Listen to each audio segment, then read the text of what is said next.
F1 kemarin malam mengumumkan kalender untuk musim 2024. Kalender yang berjumlah 24 balapan tersebut akan jadi kalender dengan durasi musim paling lama sepanjang sejarah, karena akan dimulai pada akhir Februari sampai awal Desember atau selama 11 bulan lamanya. Musim ini sebenarnya jumlah total balapannya juga 24, tetapi F1 sudah kehilangan 2 race, yaitu GP Tiongkok yang batal karena situasi pandemi di negaranya, dan GP Imola karena musibah banjir. Kalender 2024 diklaim oleh F1 lebih ramah lingkungan dan sustainable dengan mengurangi beban logistik yang selama ini jadi permasalahan di era kalender super sibuk seperti sekarang. Itu terlihat dari susunan balapan yang setidaknya lebih tertata secara regional, meskipun masih ada beberapa race yang nanggung dengan jarak antar serinya yang jauh dan jadwalnya masih tergolong cukup padat dengan 3 kali triple header alias 3 balapan dalam 3 pekan secara beruntun. Jadi apa saja yang berubah di kalender F1 2024? Dengan musim yang dimulai lebih awal, maka tes pramusim kemungkinan besar juga maju di sekitaran tanggal 23-24 Februari dan akan diadakan di Bahrain, sama seperti 2 tahun terakhir.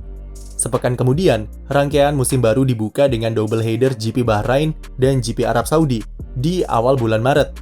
Ada yang berbeda dari 2 race Timur Tengah ini, karena keduanya akan mengadakan balapan F1 di hari Sabtu alias malam Minggu. Itu karena jadwal GP Bahrain dan Arab Saudi sangat mepet dengan bulan Ramadan yang juga dimulai di awal Maret. Terutama race di Jeddah yang diadakan pada tanggal 9 Maret. Kemungkinan besar adalah malam pertama sholat tarawih, karena Ramadan 2024 diprediksi dimulai 10 Maret atau keesokan harinya sudah puasa. Lalu, pada 2025 dan 2026, GP Australia akan jadi balapan pembuka, karena Ramadan di 2 tahun tersebut akan berlangsung di bulan Maret dan bersamaan juga dengan Idul Fitri. Otomatis, GP Bahrain dan Arab Saudi akan mundur supaya tidak mengganggu jalannya ibadah. Setelah ronde di Timur Tengah dan jeda selama sepekan, F1 kembali ke GP Australia, diikuti dengan rangkaian tur Asia di GP Jepang dan GP Tiongkok. GP Jepang yang biasanya diadakan di sekitaran awal Oktober setelah GP Singapura, tahun depan dimajukan menjadi awal musim untuk memudahkan urusan logistik di balapan Asia. Untuk race di Shanghai, jujur saja kami masih skeptis mengenai bisa atau tidaknya F1 melangsungkan balapan di negeri tirai bambu tersebut. Tapi mereka pelan-pelan mulai kembali membuka diri ke event internasional, seperti diadakannya pertandingan sepak bola persahabatan antara timnas Argentina melawan Australia bulan lalu yang berlangsung di Beijing. Setelah tur Asia tahap pertama selesai, F1 akan melanjutkan sirkusnya ke GP Miami yang masih dipertahankan di awal Mei.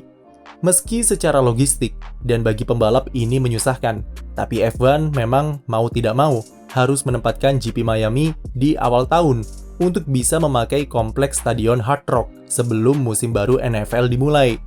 Setelah mampir di Miami, F1 akan membuka rangkaian seri Eropa lewat double header di Imola dan Monaco. Namun, di tengah-tengah tur Eropa, GP Kanada masih menyelinap di ronde ke-9 yang akan diadakan seperti biasa di awal bulan Juni. GP Kanada idealnya memang diadakan di musim panas, karena jika ditaruh di sekitaran bulan Oktober atau November dengan balapan Amerika lainnya, maka cuaca di Montreal dikhawatirkan sudah memasuki musim dingin dan tidak memungkinkan untuk mengadakan F1.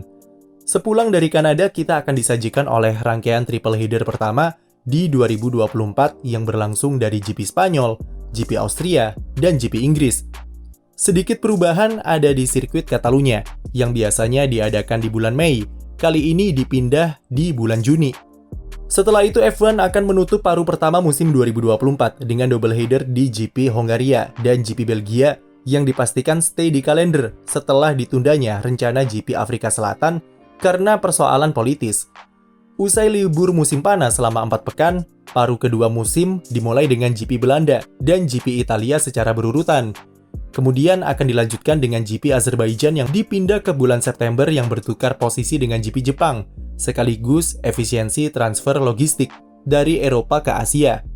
Tidak sampai sepekan setelah race di Baku, F1 langsung terbang ke Singapura untuk menutup balapan double header terakhir di 2024, sebelum kemudian libur selama 3 minggu untuk persiapan jadwal padat di akhir musim. Musim 2024 akan ditutup dengan jadwal yang menurut kami cukup gila, karena bakal ada 6 balapan dalam 7 pekan yang akan dibagi menjadi 2 kali triple header. Yang pertama, untuk memulai seri di benua Amerika, GP Amerika Serikat di sirkuit Austin, lalu lanjut ke Meksiko dan Brasil. Triple header terakhir akan berlangsung dari balapan di Las Vegas lalu Qatar dan balapan penutup atau final di Abu Dhabi. Secara garis besar, pengelompokan F1 di kalender 2024 memang lebih rapi secara regional untuk memudahkan urusan logistik yang otomatis juga akan mengurangi emisi karbon yang dibuat dari transportasi yang dibutuhkan.